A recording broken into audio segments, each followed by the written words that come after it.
এর দোষ খুঁজে বের করতে চাইলে তার বান্ধবীদের কাছে ওই মেয়েটির প্রশংসা করতে শুরু করো। একা থাকতে শেখো, দেখবে কষ্ট কমে গেছে। যে আপনাকে প্রচণ্ডভাবে ভালোবাসতে পারে সে আপনাকে ছেড়েও থাকতে পারে। মানুষ তার পোস্ট কিংবা স্টোরিতে সবসময় কোনো নির্দিষ্ট একটা মানুষের রিয়্যাক্ট খোঁজে। প্রেম হলো বেসরকারি চাকরির মতো, দায়িত্ব পালনে একটু অবহেলা হলেই আপনার জায়গায় নতুন কাউকে বসিয়ে দেবে। সবার আড়ালে যার চোখের জল পড়ে সে কখনো মিথ্যে অভিনয় করে না। গুরুত্ব দিলে যদি গুরুত্বের মর্ম না বোঝে তখন সে স্থান থেকে চলে আসাটা কর্তব্য হয়ে দাঁড়ায়। মানুষ আস্তে আস্তে যতই বুঝতে শুরু করে ততই সে একা থাকতে পছন্দ করে। কখনো বলবেন না, রব আমাকে কেন এত দুঃখ কষ্ট দিয়ে পরীক্ষা করছেন। মনে রাখবেন, রব যাদের বেশি ভালোবাসেন তাদেরকেই বেশি পরীক্ষায় ফেলেন। যখন ফিল করবেন কারো কাছে আপনি বিরক্তকর হয়ে যাচ্ছেন তখন নিজে থেকে সরে আসবেন, এটা আপনার দায়িত্ব। আমার কাছে সেরা মানুষ তারাই অহংকার করার মতো যোগ্যতা থাকা সত্ত্বেও যাদের মাঝে অহংকারের ছিটে ফোটাও নেই। যখন কেউ তোমার রাগের কোনো দাম দেয় না তো বুঝে নিও ভালোবাসা ফুরিয়ে গেছে, তুমি তার কাছে বিরক্তকর হয়ে গেছো। আমি অভিমান করে কারোর সাথে কথা বলা বন্ধ করলে সেই মানুষটাও আর আমার সাথে কথা বলার চেষ্টা করে না। যে মানুষ সবার বেলা থাকে সবশেষে দেখবেন তার বেলায় কেউ থাকে না। কখনো কখনো আমি চাই মানুষের সাথে তেমন আচরণ করতে যেমনটা তারা আমার সাথে করেছে, কিন্তু পারি না, কারণ এটা আমার চরিত্র নয়। স্বপ্ন দেখা যায়, ধরা যায় না। জীবন ভাঙা যায়, গড়া যায় না। মন দেওয়া যায়, ফেরত নেওয়া যায় না। ভালোবাসা সৃষ্টি করা যায়, শেষ করা যায় না। সবার সাথে সবকিছু ঠিক হয় না, আমরা শুধু মানিয়ে নিতে শিখে যাই। একটা মেয়েকে নিজের গার্লফ্রেন্ড তখনই বানাও যখন তাকে স্ত্রীর মর্যাদা দেওয়ার সাহস থাকে। মানুষ কোনো জিনিসের মূল্য তখন বুঝতে পারে যখন সেটা সে হারিয়ে ফেলে। তুমি নিজে সৎ হলে লোক তোমার নিন্দা করলেও তাতে দুঃখ পেও না। মনে রেখো, লোকের কথায় লোহা কখনো সোনা হয় না। কিছু মানুষ এই পৃথিবীতে সবকিছুই খুঁজে পায়, শুধুমাত্র নিজের দোষটাই খুঁজে পায় না। ভালোবাসতে সবাই পারে, কিন্তু ভালোবেসে মানসিক শান্তি দিতে সবাই পারে না। দুঃখ সহ্য করা মানুষগুলো একদিন সুখী হবেই, কিন্তু মানুষকে যারা কষ্ট দেয় তারা কখনো সুখী হতে পারে না। নীরবতা অনেক কথা বলে, যা বোঝার ক্ষমতা সবার থাকে না। সব থেকে পুরনো ও টেকসই যন্ত্র হলো ষড়যন্ত্র। এটা কোনো সার্ভিসিং ছাড়াই যুগের পর যুগ ধরে খুব ভালোভাবেই সার্ভিস দেয়। সন্তানের চাহিদা তার ইচ্ছে মতো নয়, প্রয়োজন অনুসারে পূরণ করা উচিত। উপযুক্ত সময় আর সুযোগের অপেক্ষায় আছি। অনেককে অনেক কিছুর জবাব দেওয়ার আছে। সহ্য করতে করতে ধৈর্য হারিয়ে ফেলেছি, তবু মনকে বুঝিয়ে চলছি আজ না কাল সব ঠিক হয়ে যাবে।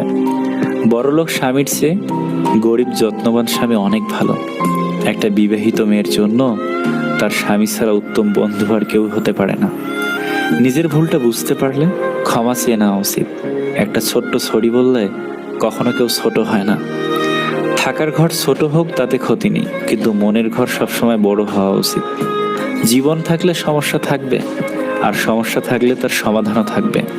হয়তো লোকে তোমায় সমস্যায় ফেলবে, তবে সমাধান তোমাকেই নিজেই খুঁজে বের করতে হবে। কোনো সম্পর্ক কখনো ঝুলিয়ে রাখতে নেই। ধরার হলে আঁকড়ে ধরুন, না হলে ছেড়ে দিন। রিসিভ না করা কল আর রিপ্লাই না দেওয়া মেসেজই এক সময় বলে দেয় সে আর তোমার নেই। অনেক কথা বলা মানুষটা যদি হঠাৎ চুপ হয়ে যায়, বুঝে নিও তার আঘাতটা অনেক গভীরে লেগেছে। জীবনে অবহেলিত অপমানিত না হলে জীবনের মানে বোঝা যায় না। মানুষ বড়ই আজব প্রাণী।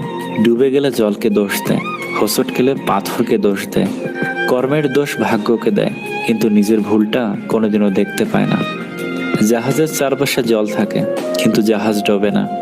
যখনই জল জাহাজের ভিতর প্রবেশ করে তখনই ডোবে।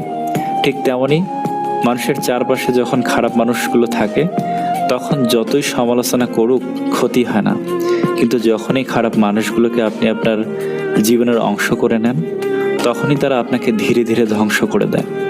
নিজেকে যতটা পারেন এসব মানুষ থেকে দূরে রাখুন। হাসি হলো এমন একটা ঔষধ যেটা দুঃখ থেকে মুক্তি দেয়। ভাঙা মোবাইল আর নষ্ট সম্পর্ক যতই মেরামত করো না কেন সেটা আর কখনো আগের মতো সার্ভিস দেবে না। সবচাইতে নির্লজ্জ কাজ হলো অন্যের কাছে হাত পাতা, হোক সেটা টাকা পয়সা অথবা কারো ভালোবাসা। ভাগ্য নিজে নিজে বদলায় না, ভাগ্যকে বদলাতে চাইলে নিজেকে পাল্টাতে হয়, যেটা সবাই পারে না। যে যেতে চায় তাকে যেতে দিন, প্রয়োজনে পিছনে লাথি মেরে রাস্তায় এগিয়ে দিন।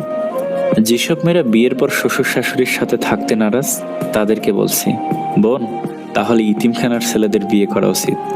সীমাবদ্ধ ইনকামের মধ্যে যারা নিজেদের চাহিদাকে নিয়ন্ত্রণে রেখেছে, পৃথিবীতে তারাই সুখী। মানুষ বড় আজব প্রাণী, কম পাইলে খুশি থাকে আর বেশি পেলে বেইমানি করে। পৃথিবীর সবচেয়ে ভারী বোঝা বহনকারী ব্যক্তি বাবা, সেই বোঝা রক্ষণাবেক্ষণকারী হলো মা। দেখতে খারাপ হতে পারি তাই বলে মানুষটা খারাপ নেই।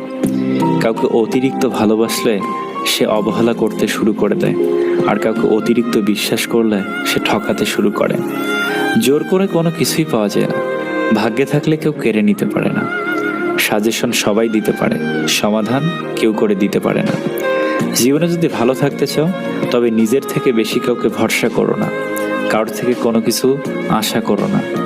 সবাইকে নিজের মতো ভাবতে যেও না, প্রতি মুহূর্তে ঠকে যাবে। না পড়লে কখনো উঠে দাঁড়াতে শিখবেন না, নিজে নত না হলে কোনো কিছু শিখতে পারবেন না। কষ্ট না পেলে জীবনে কখনো উন্নতি করতে পারবেন না। এই পৃথিবীতে ভাইরাস ছাড়াও আরো দুটি রোগ আছে, অর্থ আর স্বার্থ। অর্থ থাকলে সবাই আছে, আর স্বার্থ ফুরালে কেউ নেই। রাগী মেয়েদের আগলে রাখতে পারলে পাহাড় সমান ভালোবাসা পাওয়া যায়। পৃথিবীতে ভুল বোঝার জন্য অনেকেই আছে, কিন্তু পরিস্থিতি বোঝার জন্য কেউ নেই। আজকাল মানুষের ধন সম্পত্তি আর অর্থের অহংকার এতটাই বেড়ে গেছে যে দরকার পড়লেই সম্পর্ক করবে আর প্রয়োজন শেষে অহংকার দেখাবে। নিজের জীবনের লড়াইটা নিজেকেই লড়তে হবে। জ্ঞান অনেকেই দেবে, কিন্তু সঙ্গ কেউ দেবে না। একটা কথা খুব ভালোভাবেই বুঝে গেছি, মা বাবার চেয়ে আপন এই পৃথিবীতে আর কেউ নেই। প্রথম প্রেম শেখায় ভালোবাসা কি, শেষ প্রেম শেখায় জীবন কি। ভাগ্যবান তো সেই মেয়ে যার স্বামী তার খেয়াল রাখে, ভাগ্যবান তো সেই স্বামী যার স্ত্রী তার অনুগত। ভালোবাসার মানুষের সব কষ্ট মেনে নেওয়া যায়, কিন্তু একটা কষ্ট কখনোই মেনে নেওয়া যায় না, সেটা হলো ভালোবাসার মানুষ যদি গোপনে অন্য কাউকে ভালোবাসে। আমি বললাম, প্রিয় জিনিসটা পেলাম না। রব বলেন, তুমি হয়তো এমন জিনিস পছন্দ করেছো যা তোমার জন্য অকল্যাণকর। কাউকে ভুলতে গিয়ে নতুন কারো হাত ধরবেন না, এতে করে আপনি আবার অন্যের ওপর নির্ভরশীল হয়ে পড়বেন। এর ফলাফল প্রথমবারের থেকেও ভয়াবহ হতে পারে।